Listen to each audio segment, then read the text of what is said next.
पिछले 3-4 दिनों से जिला चंबा में हो रही भारी बारिश से किसानों में एक आस जगी है, क्योंकि कई किसानों ने मक्की की बिजाई तो कर ली थी, लेकिन बारिश न होने से किसानों में उनकी फसल को लेकर डर था।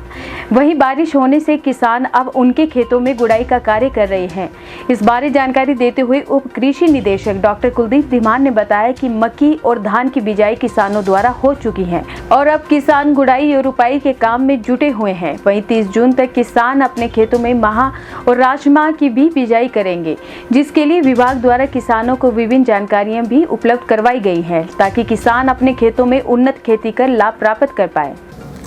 बहुत खुशी की बात है कि अब जिला चंबा में बारिशें होनी शुरू हो गई हैं। बड़े समय से सूखे की स्थिति बनी हुई थी।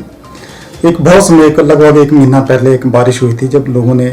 मक्की की बिजाई बहुत से क्षेत्रों में कर दी थी और वो मक्की जो है वो लगभग 1 महीने की हो गई है। ऐसी इस फसल में लोगों ने गुड़ाई भी कर दी है और गुड़ाई करने के बाद अब जब बारिश 1 महीने के बाद हुई है तो एक मक्की के लिए ये जो बारिश है ये एक वरदान जैसे साबित होगी।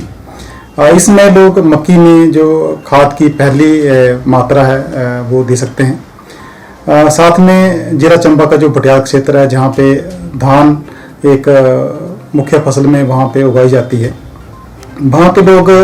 धान की फसल की जो बिजाई है, बीज जो रोपाई करनी होती है, उसके लिए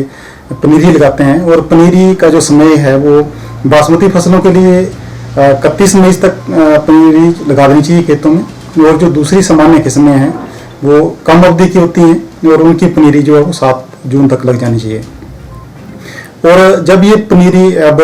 तैयार होने लग गई है, लोगों ने लगा दी होगी, और जो बासमती किस्में हैं उसकी रोपाई खेतों में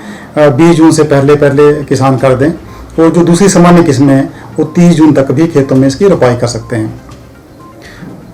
धान की नर्सरी की रोपाई जितनी जल्दी हो, 15 दिन से लेके और 20-21 दिन के बीच में अगर पनीरी है और उसकी रोपाई खेतों में हो जाए तो उसमें छिड़तर अच्छी आती है और उससे पैदावार भी बहुत अच्छी आती है। लेकिन जैसे जो पहले सूखे की स्थिति बनी थी या जहाँ पे धान नहीं लगते हैं और लोग मक्की नहीं लगा पाए या कोई फसल नहीं लगा पाए हैं, तो वहाँ पे जो किसान हैं हमारे वो दूसरी कंटीजेंट क्रॉप जिसको हम बोलते हैं, जो कृषि आपूर्ति जैसे होती है, तो उस जगह पे वो किसान मांस की खेती कर सकते हैं या राजमांस की खेती कर सकते हैं।